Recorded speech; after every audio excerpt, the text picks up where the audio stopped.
Ô, Saião, eu queria finalizar aqui só com acho que 2 ou 3 perguntas, fora de grana agora. Uma pergunta que deixa algumas pessoas agoniadas. Eu quero ouvir a tua opinião com base na Bíblia, né?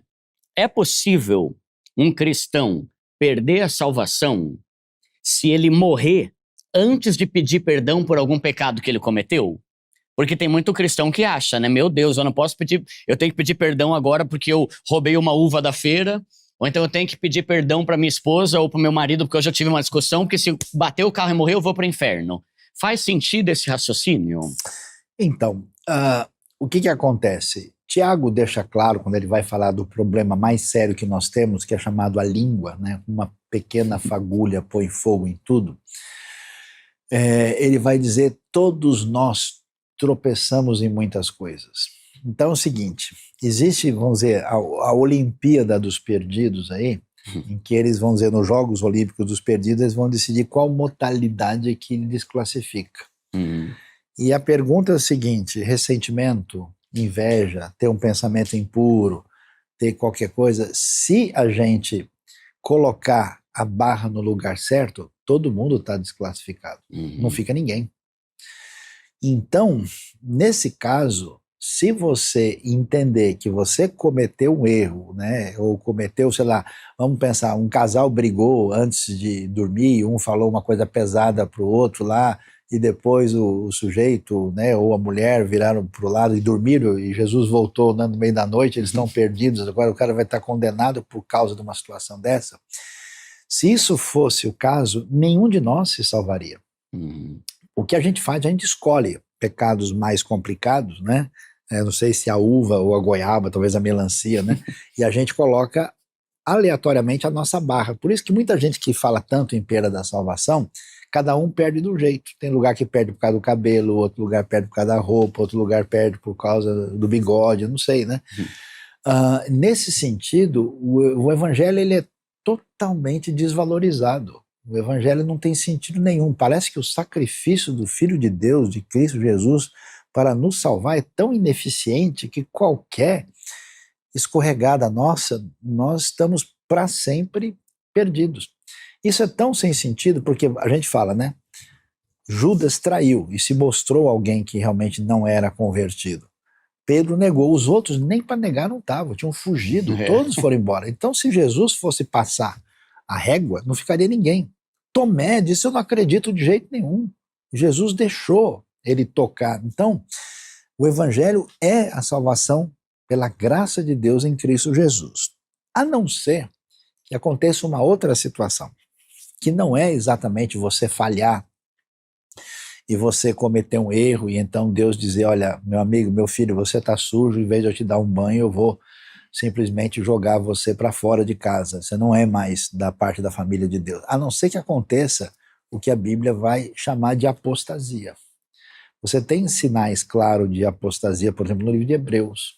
Né? O que é apostasia? Apostasia não é cair num erro. Não é que o Duda ficou nervoso porque levou uma fechada no trânsito e chegou lá para o indivíduo e falou, tomara que você se exploda aí pela sua atitude irresponsável. Apostasia significa negar a fé. Você romper, você diz, olha, eu não quero mais nada com Deus, negócio de Jesus é bobagem, e a pessoa de fato dá as costas para o evangelho. Nesse caso, por exemplo, Paulo fala, né, de Demas, que amou o presente mundo e nos abandonou, nos deixou. A gente tem, o Judas é um exemplo máximo disso, né?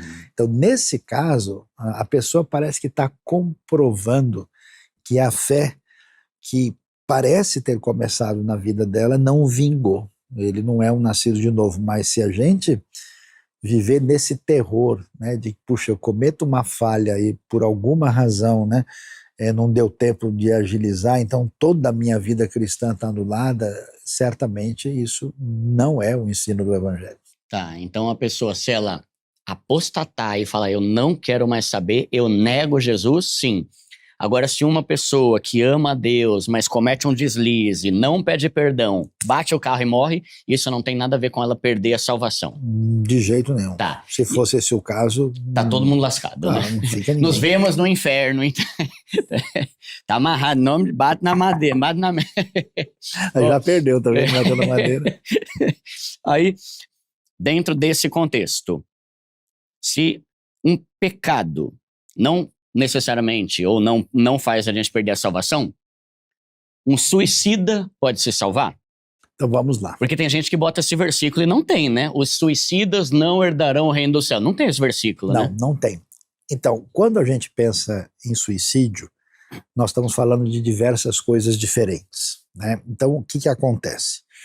Você tem, curiosamente, muitos textos na Bíblia de pessoas escolhidas por Deus, que andaram com Deus e que pediram para morrer. Talvez os exemplos mais assim significativos que a gente pode lembrar, você vai ter, por exemplo, Jeremias falando: maldito dia em que eu nasci. Por que ele está odiando o fato dele estar vivo? O próprio Jó diz a mesma coisa, né? Maldito até o dia que foi contar para minha mãe, né? Anunciar, né? Por que eu não morri no ventre materno, né? Você vê Elias dizendo para Deus, né? Deus, mata-me agora, tira a minha vida, porque eu não sou melhor do que os meus pais. E você vê Jonas, depois de Deus perdoar Nínive, ele fala: melhor é morrer do que viver.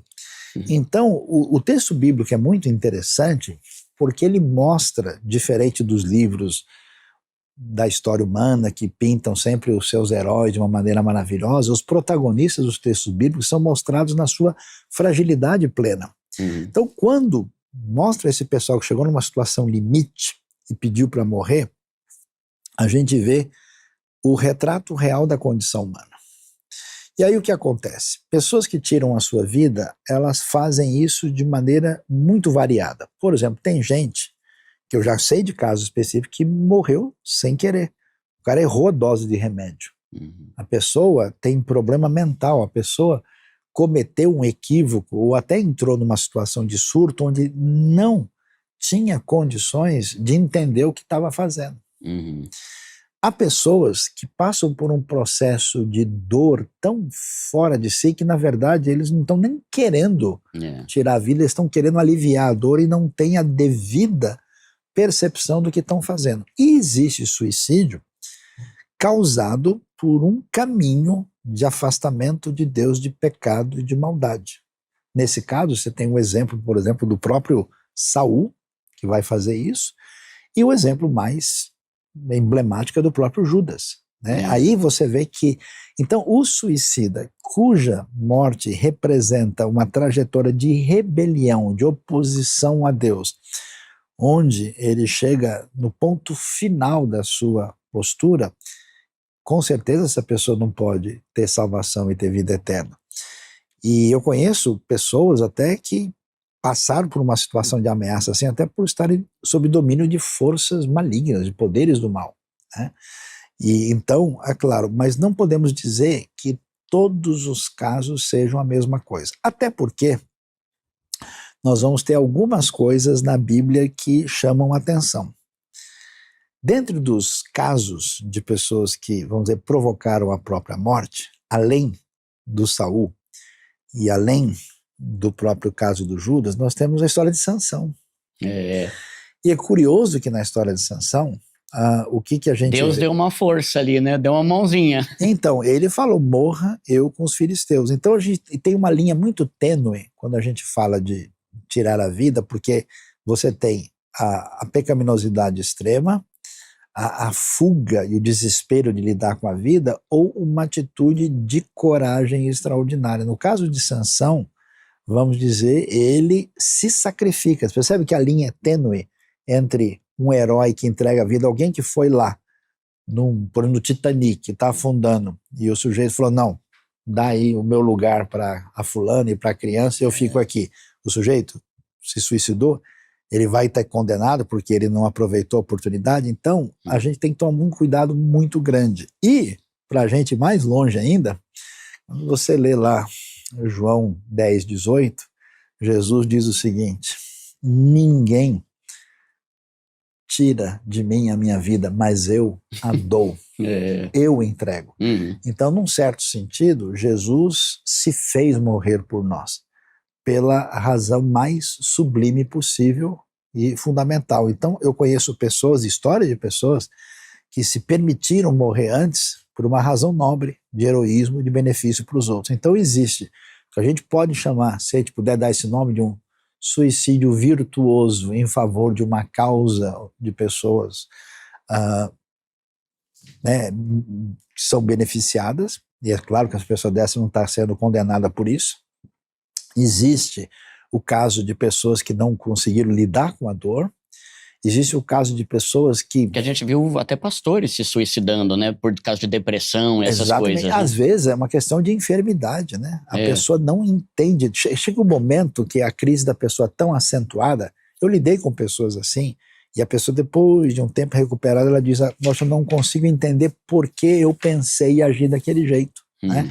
Eu conheço pessoas que tiveram tentativas assim, depois de recuperadas, ela chora e fala: mas eu não queria ter feito aquilo. É que realmente aquele momento foi fora do lugar. Então, assim, não vale a pena a gente estabelecer um juízo muito pesado sobre isso. Porque a gente não é Deus, a gente não conhece o que passa realmente na situação da pessoa e os detalhes que estão envolvidos. Mas não deixa de ser verdade que em muitos casos de suicídio, a pessoa não certamente herdará a vida eterna. Em outros casos, eu entendo que sim. Tá, boa, boa. A próxima pergunta. Eu sou batista, né? Mas eu conheço e respeito e admiro vários teólogos calvinistas. Tem como lidar com essas duas coisas ao mesmo tempo? O calvinista e o arminiano? Porque, assim, a primeira coisa que eu acho sobre esse tema não é um tema fácil. Porque senão não teria tanta gente inteligente calvinista e tanta gente inteligente arminiana. Né? Inclusive alguns dos heróis da fé e dos caras top que fizeram coisas incríveis. Então a primeira coisa eu gosto de falar, não menospreze a opinião do outro, porque eu acho que é um tema difícil e ambos têm base bíblica de acordo com a interpretação deles, né? Eu li até um livro do Norman Geisler, chama Eleitos Mais Livres. É interessante o livro, assim, não vou falar que ele bate o martelo que ninguém bate, mas ele pega todas as bases bíblicas para o calvinismo e todas para o arminiano e como cada um interpreta de um jeito. Tem como viver entendendo que, cara, tudo bem, seja calvinista, tudo bem, eu sou arminiano e tá tudo certo? Então, aí eu vou... Se você vai conversar com os calvinistas e com os arminianos, uma boa parte deles vai dizer: não é bem isso que Calvino falou, não é bem isso que Armínio falou, não, ele nunca negou isso, ele nunca negou aquilo. Mas independente das possíveis avaliações originais do que eles teriam dito, você tem uma tradição que se desenvolveu de um lado e outra tradição do outro, e nessas duas tradições houve, na proposta calvinista, a ênfase maior na soberania divina. Então, palavras como predestinação, eleição, né, e a rejeição da ideia de livre-arbítrio é muito presente no discurso calvinista predominante, enquanto na tradição que se formou a partir, né, de Armínio, a gente vai encontrar sobre a importância da responsabilidade humana, da liberdade humana, da importância do arbítrio e assim por diante. Né? E aí você tem os calvinistas ou pastor, só uma coisinha, para a gente simplificar, ver se dá para eu simplificar, porque para quem não sabe o que é calvinismo e arminiano. Calvinista é a pessoa que acredita que Deus escolhe alguns para ser salvos e outros não, enquanto a linha arminiana fala que é uma responsabilidade nossa escolher ou não, porque Deus não faz diferença entre esse vai e esse não vai. Simplificando, seria isso. A grosso modo mas o calvinista vai dizer que na nossa esfera de atuação da fé, tudo é decidido por Deus. Né? Tá. Existe o que eles chamam de uma proposta monergista, ou seja, de um lado só. Deus é que faz, Deus é que escolhe, porque a ideia é que o ser humano não tem como escolher. E aí eles não têm aquele negócio do livre-arbítrio? Não. Tá, não. Então eles não acreditam... A grosso modo... Que tem linhas também, até no calvinismo, né? Não, e também tem o calvinismo eles chamam de 5 pontos, né? E o arminianismo também de 5 pontos. Quanto mais você valoriza a preponderância da soberania de Deus, ou mais você valoriza a liberdade humana. E aí o que acontece? Eles, então, nessa polarização, Na maior parte dos casos, os dois não são muito simpáticos uns com os outros, dizendo, ó, se você não entender isso, você não vai entender um monte de coisa. Só que onde é que está o problema na minha percepção da realidade? Mais uma vez, a Bíblia foi composta num jeito hebraico de pensar.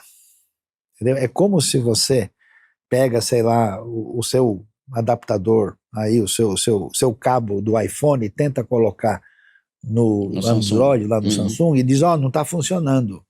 Então, o que eu acho que o pessoal faz é pegar um documento, uma expressão que faz parte do pensamento hebraico e jogar na cabeça europeia do século XVI. Aí vai dar ruim, porque não tem nada a ver. E como é que a cabeça hebraica pensa? A cabeça hebraica entende que a gente não pode construir a teologia do Saci Pererê, que é a teologia de uma perna só. Porque ela entende que a liberdade humana e a soberania de Deus são coisas que estão entrelaçadas e fazem parte da mesma realidade. É como um café com leite. Depois que você mistura os dois, não dá para você botar o dedo e falar, vou pegar só o café. Então o que a Bíblia faz? O que o texto de Êxodo fala? Quem endureceu o coração de Faraó? Deus. Diz que Deus endureceu. O versículo de baixo diz que o Faraó endureceu. E o outro versículo fala que o coração foi endurecido. Para a cabeça da lógica limitada nossa ocidental, pane total no sistema. A cabeça hebraica é perfeita. Por quê? Existem realidades que fazem parte da realidade, mas que vão além do nosso entendimento. Duas paralelas só se encontram no infinito. Nenhuma moeda tem um lado só. Então as duas coisas são verdades. Mas como que elas são verdade? Não sei. A verdade é que quando você crê em Cristo, o que aconteceu? Foi você que abriu o coração ou foi o Espírito Santo que tocou? Difícil, né? Foram os dois. É. Foram os dois. Então isso é um encontro misterioso da fé. Sabe uma frase que uma vez eu vi? Eu sou arminiana, né? Uma vez eu vi uma frase que eu achei interessante. Ele fala assim, todo arminiano é um calvinista quando está de joelho, né? Deus, obrigado por ter me escolhido e aberto o meu coração. Então, parece que... mas tem essa mistura, é sinergismo, né? Isso daí, que é o oposto de monergismo. O monergismo, o arminiano é sinergista, por definição, entendendo que os dois operam, mas as duas realidades estão presentes. De tal maneira que você, então, vai ver o texto bíblico, já comeu o molho agridoce? Ele tem dois sabores, a Bíblia é agridoce. As duas coisas são realidade. Qual é o problema? A gente quer reduzir isso a uma equação racional simplista do século XVI. Não vai conseguir. Assim como você não consegue explicar porque que Deus é três em um ao mesmo tempo. Como é que a Bíblia é palavra divina e é palavra humana. Como é que Jesus é totalmente divino e totalmente humano. Não cabe na sua cabecinha.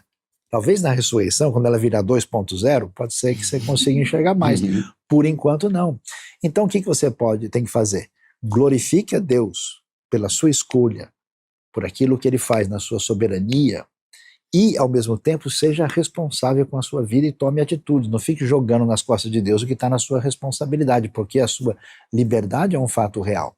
Então nesse sentido, eu gosto de brincar, e a minha brincadeira é meio malvada, não sei se você vai me perdoar, eu falo, se um indivíduo se diz calvinista e é calvinista mesmo, ele nunca deveria incomodar ninguém, porque ele vê um arminiano e vai concluir que o arminiano é arminiano porque ele foi predestinado para ser. Já que tudo é predestinado, porque você vai ficar enchendo a paciência do cara? Você vai querer mudar a cabeça dele? Não, ele é arminiano por predestinação. E o arminiano que é arminiano de verdade também não devia discutir com o calvinista, porque ele é calvinista por livre-arbítrio e decisão. Deixa o cara em paz. Pare de ficar causando. Então eu acho que essa discussão, esse conflito, essa confusão, ela é uma discussão inútil, desnecessária e que não leva a lugar nenhum. Se não me engano, teve algum, eu não sei se foi Whitfield, John Wesley, sei lá, mas falam que tinha dois caras aí famosão que chegou e falou, o que você acha do cara? Meu cara lá é calvinista e você é arminiano. Ele falou, não sei, cara, só sei que nós dois vamos se encontrar lá em cima, né? Tem uma história muito bonita, acho que é do próprio Wesley, né, falando, acho que do Whitfield, falando quando ele chegasse lá, né, como é que seria.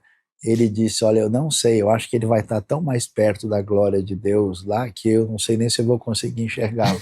E é curioso que Whitfield, né, e Wesley, eles se respeitavam muito. Isso que eu acho interessante, porque você tem na história algumas pessoas de convicção mais forte para um lado para o outro, mas se consideravam irmãos e eram respeitosos. Agora, em alguns ambientes hoje, a gente tem um caminho que para mim, é preocupante e é absolutamente desnecessário importar um conflito de 400 anos atrás para a realidade de um mundo tão difícil como nós estamos vivendo hoje. Tem tanta coisa prioritária, né?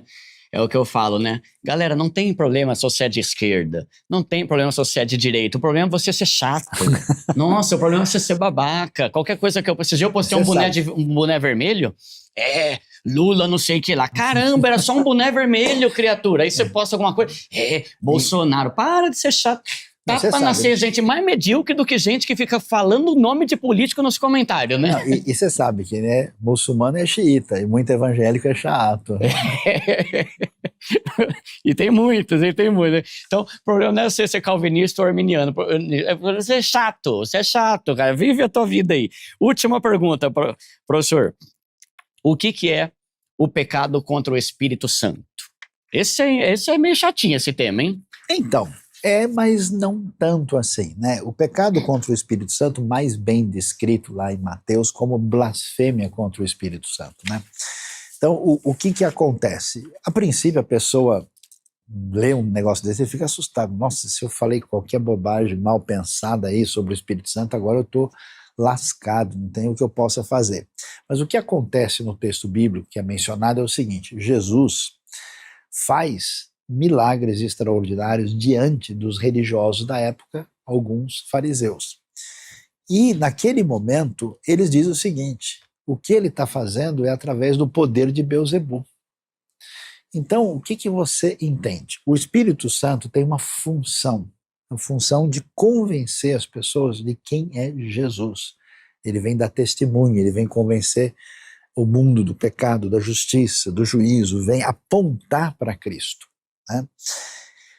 Quando você vê o próprio Messias, Filho de Deus, encarnado, fazendo milagres extraordinários, milagres que envolvem até ressurreição, e você tendo a oportunidade de testemunhar isso ao vivo, e ainda assim você fala, isso é coisa do demônio, que mais você espera?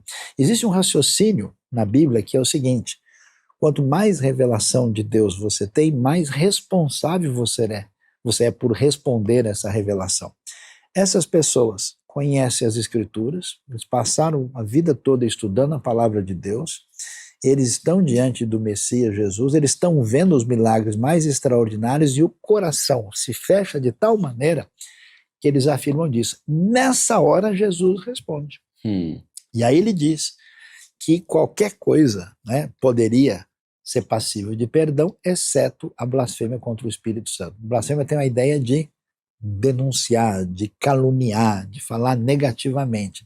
Então, a blasfêmia contra o Espírito Santo está relacionado com o fato de resistência completa, total e definitiva a tudo aquilo que o Espírito Santo faz para mostrar Cristo Jesus e quem ele é, qual é a sua razão de ser para a pessoa, e a pessoa mostra uma resistência completa. Essa resistência, ela representa o fechamento do coração da pessoa, e por isso é que a blasfêmia do Espírito não tem perdão. Então significa a resistência completa, permanente, à obra do Espírito que envolve negar quem é Jesus. Não é que a pessoa falou um palavrão, ou ele disse, né, uma coisa equivocada sobre o Espírito Santo, ou ele falou uma coisa sem pensar, e agora ele então está se sentindo culpado, e quem sabe eu entrei num tipo de erro que eu não podia ter entrado e não tem mais jeito. É esse o sentido da expressão. Uma vez eu vi uma frase que eu achei interessante, né? Não sei se faz sentido, mas aparentemente sim. Se você tem medo de um dia pecar contra o Espírito Santo, é sinal de que você não vai pecar. E se você tem medo de algum dia já ter blasfemado contra ele, é sinal de que você não blasfemou. Porque se você tivesse feito isso, você não estaria preocupado. Exatamente. Né? Alguma coisa assim. Recentemente eu falei com uma pessoa, falou assim, eu estou com receio de que eu não possa, talvez eu tenha cometido esse erro e eu não posso mais ser perdoado. Eu falei, rapaz, se você tivesse nessa condição, você não estava nem pensando nisso. É muito bom.